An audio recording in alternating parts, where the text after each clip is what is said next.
Look, the country bumpkin from a poor farm family has arrived. When you think of a wedding, you picture the bride and groom enveloped in happiness, surrounded by family, friends, and loved ones, spending precious moments together.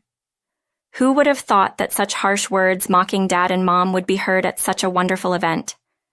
They were just guests at their daughter's wedding. Why did they have to endure such cruel words? Right after, usually quiet, Dad said just one thing. "Shall we go home?" Yes, that one sentence set everything in motion. Emma and Richard would come to regret the words that came out of their mouths. I've always said that one should take responsibility for their words, and it couldn't be more true for these two. No matter how elite they claim to be, forgetting what truly matters is a dead end. Those who don't understand the importance of gratitude must learn there are consequences. I'm Evelyn, just turned 28 this spring. I live in what you would call a regional city. I think I have a convenient life. Most things are accessible by car, and most of my friends live nearby. I've never found local life inconvenient. I'm not one for flashy lifestyles, so it suits me. I even commuted to a nearby university because it offered the field I wanted to study. After graduating, I got a job at the local government office and still live at home. Weekdays are for work, and weekends are for shopping with friends or Mom. It's not flashy, but I find these days fulfilling. I have an older sister, Emma, but we're complete opposites and haven't gotten along since we were kids. Emma has always been into fashion. She longed for the trendy life of Boston, a city where everything is available. She filled her life with her own style and fashion, always enjoying putting together her whole outfit. I remember thinking how amazing she was as a kid, always in the middle of the fashionable crowd, while I had no interest in fashion and preferred reading and studying. Emma was all about style and hardly focused on her studies. Sisters can be so different. I never thought much of our differences, but Emma did. She seemed embarrassed to be related to me, often making snide remarks. I can't forget an incident from high school. One day, I brought Emma her forgotten sandwich to the classroom. As I called her name, she was at the center of a loud group in the middle of the classroom. "Big sis, you forgot your sandwich, so I brought it for you." Emma looked at me from across the door with a face I'd never seen before, and came over, snatching the sandwich from my hand. In a low voice, she said something unbelievable. "Don't call me big sis in public. It's embarrassing to be known as your sister." I was just delivering a forgotten sandwich, and she spoke to me like that. Suddenly, Emma raised her voice, waving the sandwich around before returning to her group of friends. "I guess I left my sandwich at the bike rack. Some underclassman found it and brought it to me," she laughed. She deliberately let go of the sandwich box, making a loud noise as it hit the ground. My parents say I don't need to bring lunch, but they still make these plain sandwiches. I hate it. Let's go to the cafeteria. I can't eat this. She walked off to the cafeteria with her friends. That was the sandwich Mom woke up early to make for the both of us. I could only stare at the sandwich, now pitifully discarded on the classroom floor. Ever since that incident, I've kept my distance from Emma. We don't fight, but we don't talk much either. I think it's unreasonable and unbelievable to treat a sandwich made with care so carelessly, to waste it. But Emma doesn't seem to think so. If we can't understand each other, keeping a distance is probably best. Emma often talked about going to Boston, and after high school she went to a university there. But it wasn't about pursuing something specific at a Boston university. I can't bear to spend my college years in such a countryside. I want to enjoy fashion and social clubs as a college student. It seemed she just wanted an excuse to leave this area and our home. She chose her college because the department name sounded cool and quickly left home. After 4 years of student life and becoming a working adult, people's true nature doesn't change. In fact, it feels like it's getting worse. After graduating and losing touch with her friends, she had no one to listen to her work complaints and frequently contacted me as if begging me to listen. Her stories were unbelievably irritating. "Listen to this. My colleague has no eye for people. It's so annoying. Why are you calling me in the middle of the night? It's awful. They didn't use the report I spent a whole day on." I had to calm down Emma, who called late at night, repeatedly saying, "It was unbelievable they didn't use it." "Did something happen?"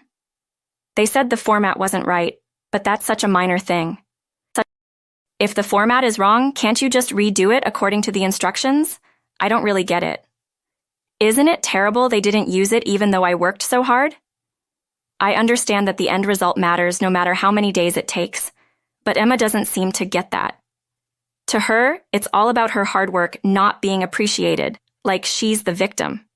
I can't deal with her always playing the victim and constantly complaining. Just when I was fed up with her complaints, Emma dropped a bombshell. By the way, I'm quitting my job next month to get married. I'm bringing my fiancé home soon. I was shocked in many ways, letting out a strange noise. Her sudden resignation was surprising, but her getting married was even more so. I knew about Emma's past boyfriends, all sorts of types. Lately, she'd been saying she'd definitely marry a rich man, but I couldn't imagine who her fiancé might be. Quitting your job and getting married? I'm working hard, but they nitpick over mistakes and formats. I can't take it anymore. Want to know about my fiancé? What's he like? You always said you wanted to marry a rich, handsome guy. He's actually a banker at a major bank, 5 years older. He's good at his job in sales, so he has to travel a lot. I didn't know what to say and was speechless on the phone. Oh, that's good for you. Talking to Dad and Mom is a hassle, so just let them know for me. We'll set a date to meet. Emma's habit of dumping everything on me because it's troublesome is an old bad habit. I've given up on her changing at this stage in life. I relayed Emma's message to Dad and Mom and that her fiancé wanted to set a date to meet. How about 3 p.m. next Sunday? That works. I'll let him know. On the promised Sunday afternoon, they arrived. Emma and her fiancé Richard, a tall man with a refreshing smile, slender build, and smart demeanor, looked like a character out of a drama. I found myself staring at him, meeting him for the first time. Sorry for the delay. Just got held up at a client meeting. Richard is always busy with work, remember? But that's fine. Come on in. I'll have Evelyn prepare some coffee and snacks. I actually just had coffee with a client. I try to limit myself to 1 cup a day to avoid too much caffeine. I felt a hint of arrogance from Richard as he looked around, sniffing dismissively. Oh, is that so? I'll make some decaf then. You're the sister, right? I heard you work? Yes, I'm Evelyn, her sister. I work in an office at a local specialty sweets company. Oh, that place. Everyone knows too much caffeine affects your performance during the day. As the conversation continued, something about this man started to bother me. Everything he said seemed to irk me, as if he was either full of himself or looking down on others. There was a noticeable discomfort in talking to him. Above all, his lack of gratitude or apology was evident right away. Here's your coffee and snacks. It's decaf. Okay.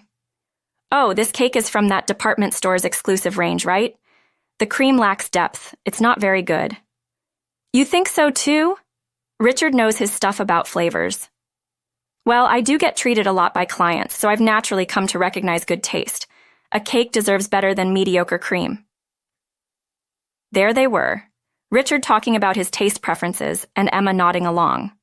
No apology for being late. Just excuses. Complaining about the cake and coffee I served, I honestly thought this guy was quite rude. Would anyone really be so blatant about their dislikes in front of others? But it was clear he was even more disrespectful than I had imagined. This became evident when my parents met Richard. Dad's clothes were slightly dirty from working in the fields. Thank you for coming all this way. Nice to meet you. I'm Emma's dad. Oh, hello. Richard immediately frowned upon seeing Dad. Then, as if sensing it, Emma turned to Dad. Wait, you're dressed like that for a marriage proposal meeting? Well, it's probably the best he can do. We're in the countryside, after all. Not much variety in clothes here. That's true. Sophisticated fashion is hardly a thing here. I was honestly infuriated by their conversation and wanted to retort right away. But Dad and Mom either didn't notice or ignored their rudeness, continuing the conversation with smiles. So, Richard, you're planning to marry Emma? Yes, I'm here to announce that I intend to marry Emma. That's wonderful. Emma, you found yourself such a fine young man. Well, yeah. Someone like Richard is the only match for me, you know, Emma answered, flaring her nostrils. I held back my urge to comment, listening as part of the family. So, where will you live after the wedding? We're not sure yet. Richard is so good at his job. He's popular at various branches. There's talk of a promotion coming up. I'm being rewarded for my performance in loan operations. I thought Emma could attend the ceremony as my wife. That's impressive. Quite the achiever, aren't you? Dad laughed heartily, sipping his coffee, and Mom couldn't hide her joy. Honestly, I didn't know what to think, drinking my coffee, which tasted bland. The conversation soon turned to their wedding plans. Are you two planning a wedding ceremony? Of course, we've been talking about having it at a famous hotel. I happen to know the manager there, so I thought I'd arrange it. I'm really looking forward to it. Then Emma and Richard exchanged displeased looks. You're coming to the wedding? Weddings are a time to invite those who have helped you along the way, to express gratitude and declare your future intentions. So when I heard that Emma wasn't inviting Dad and Mom, our family, I was momentarily stunned.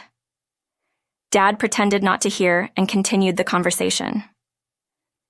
It's a busy time for the farm, but maybe we can make it if we hire part-time help. Yes, it's our peak season, so let's arrange for part-timers early. If we get the part-timers sorted now, we should be able to make it. It's been decades since we last went to Boston. Maybe we'll stay for a couple of nights. Dad and Mom talked happily, but Emma stopped them. No, it's okay.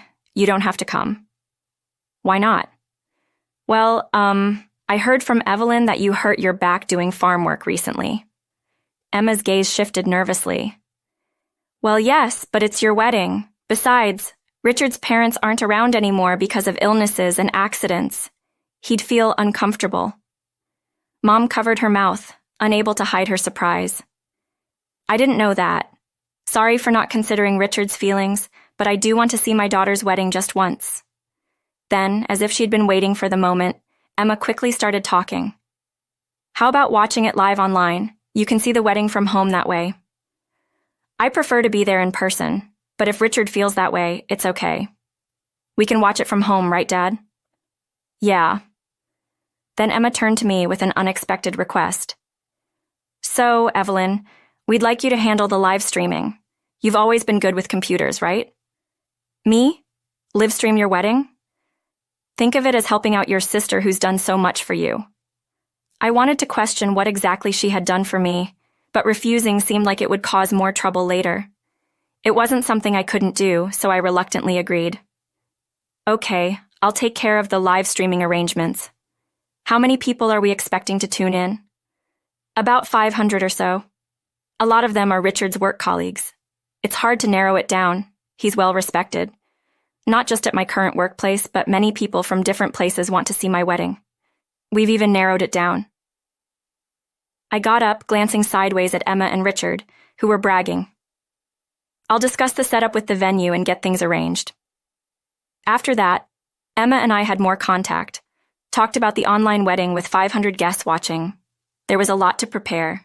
There were times when I had to discuss preparations with Emma and Richard, but certain aspects always seemed off. They made remarks that seemed to belittle my parents and me. It feels like my heart gets frayed by their words. It's unimaginable to just work in the fields and end your life in the countryside. It's a job that doesn't require brains, right? Just moving your body, getting dirty from morning till night. It's just pathetic. And I, being the eldest, have to avoid being burdened with taking over. I wouldn't want a family covered in mud either. It's amazing how much Emma and Richard can say without really knowing our parents.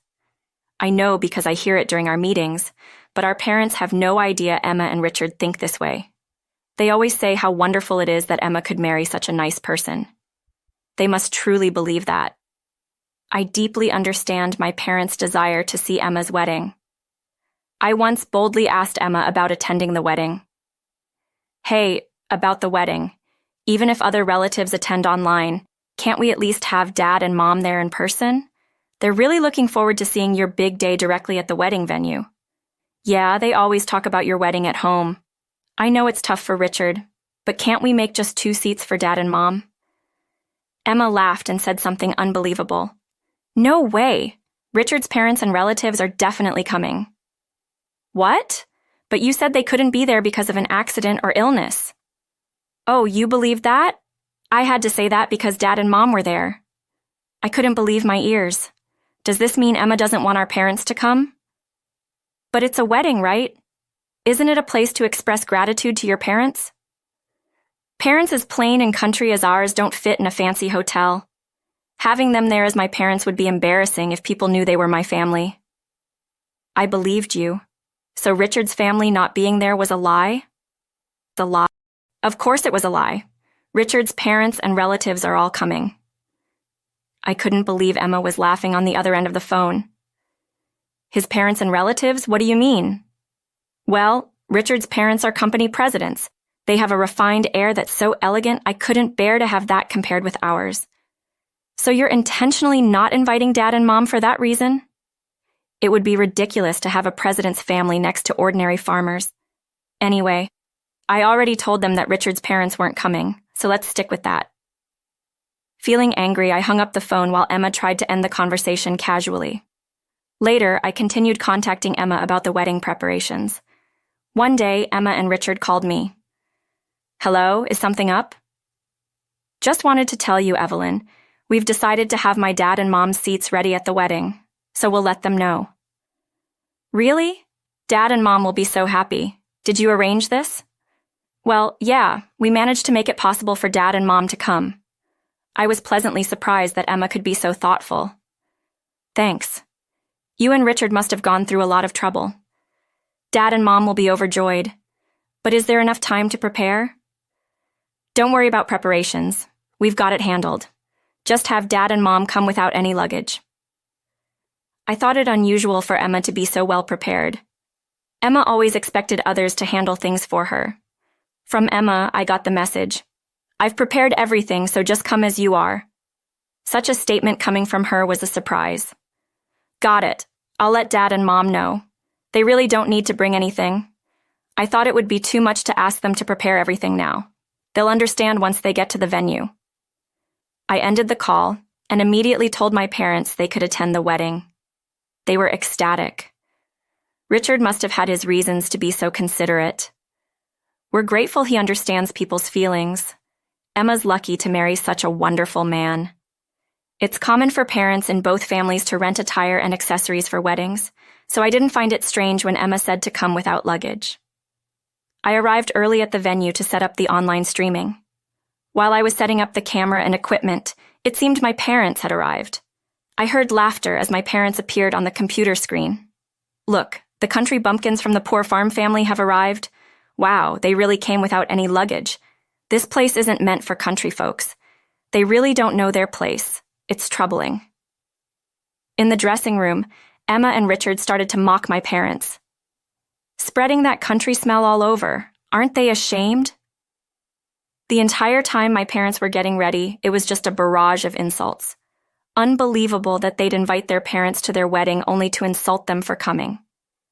I felt sorry for my parents, but I couldn't just celebrate Emma and Richard without doing something. I operated the remote control in my hand. At that moment, their conversation in the dressing room was broadcast throughout the venue over the loudspeakers. I also managed the computer and had the start button for the video. By pressing this, the online wedding was set to stream. Emma and Richard surely hadn't expected it to be pressed before the actual ceremony. The insults and crude laughter about my parents echoed throughout the venue. The dressing room was soundproof, so Emma and Richard had no idea what was happening outside. Their insults continued to play around the venue and its surroundings for a while. Those who arrived early at the venue and those who connected online must have been shocked hearing such unbearable words from a bride in a pure white dress.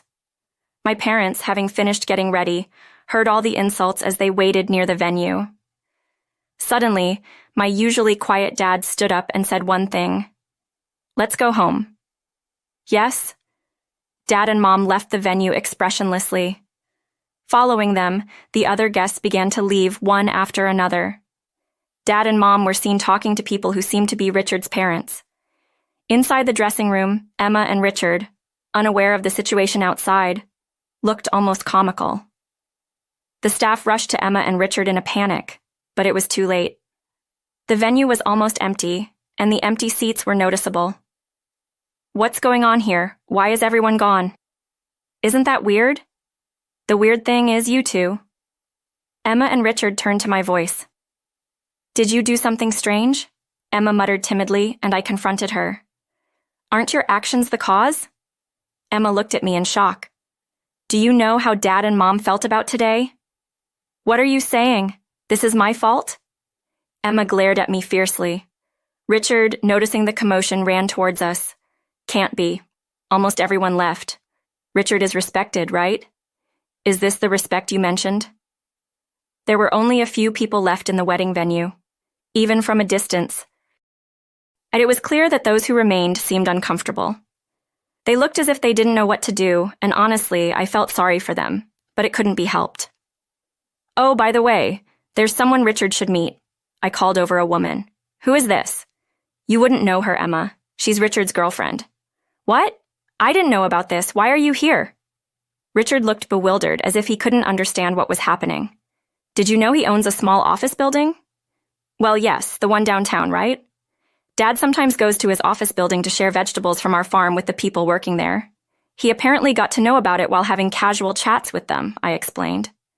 Emma looked at me as if she couldn't comprehend what I was saying. A woman he often chatted with casually showed her mobile phone, and the lock screen had a man resembling Richard. That's why Dad spoke to her. What do you mean the lock screen has Richard? Emma asked, confused. Dad got curious and asked her. She said the man in the two-shot on her lock screen was her boyfriend. That's ridiculous. Believing such a dramatic lie, you must be really foolish, Emma scoffed. I sighed in frustration. Dad didn't actually think it was Richard at first, but after talking to the woman about Emma and the upcoming wedding, she said, I thought so. That's when Dad decided to verify it with his own eyes. The woman said to be Richard's girlfriend left the venue in tears. What does this mean? He was cheating? I thought he only loved me. No, well, she was just a fling, you know. Emma is the real deal. That's not the point. Don't joke about this. I decided it was time to reveal the biggest surprise. You two seem to be arguing right after getting married, but you know the cameras are still rolling. What do you mean? Emma asked, bewildered. Well, Richard has many acquaintances who wanted to see the wedding, so we connected it online. You can't just stop an online camera midway. Richard began to panic. Does that mean this whole conversation has been seen? Normally, you wouldn't expect a wedding to have such embarrassing moments broadcasted, would you? Richard's expression froze and gradually turned pale. What do we do now? This is bad. What's bad? Emma continued, still clueless.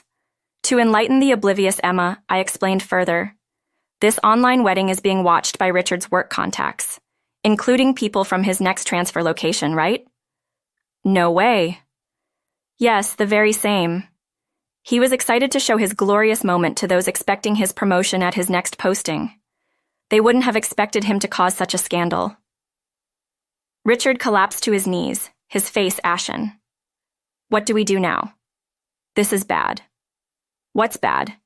Emma continued, still clueless. This online wedding is being watched by Richard's work contacts, including people from his next transfer location, right? No way. Yes, the very same. He was excited to show his glorious moment to those expecting his promotion at his next posting. They wouldn't have expected him to cause such a scandal. Richard collapsed to his knees, his face ashen. Emma and Richard's aftermath was terrible. Emma, who had planned to become wealthy by marrying an elite banker, was in an uproar, saying, this wasn't how it was supposed to be. The reason was that her belief in Richard being an elite banker and his family owning a prestigious large corporation had completely crumbled. It turned out that Dad owned a small office building with several companies, one of which was run by Richard's father. This was discovered when Dad recognized Richard's parents at the wedding venue by their seating arrangement and faces. Richard's father was desperately apologizing and bowing to my parents as they were about to leave the venue. But Emma and Richard couldn't annul their marriage now as the marriage registration was already submitted. Richard lost his chance for promotion at his new posting and became known as the man who embarrassed himself at his wedding. Imagine being overheard saying things you shouldn't at your wedding and then getting caught cheating. It must have been unbearable to stay, yet Richard, unable to resign, clung to his current job at the bank. Now treated like an outcast, his sales performance plummeted and the story of the wedding spread. Moreover, a video of guests leaving the wedding one by one became famous on the internet as a wedding mishap. Emma and Richard, never expecting to become infamous in such a way, are now sneaking around town in off-season masks and sunglasses. As for me, I continue my days in our local town without glamour or fashion, but still enjoying work, shopping, and reading on weekends. Living a life that suits me and finding contentment in it. And there's a hint of a new spring in my life. I've started getting along well with a man who joined the company mid-year in sales. He may not have a standout education or achievements, but his constant thoughtfulness and sunny kindness are apparent. I'm savoring my own happiness having met a man who brings warmth into my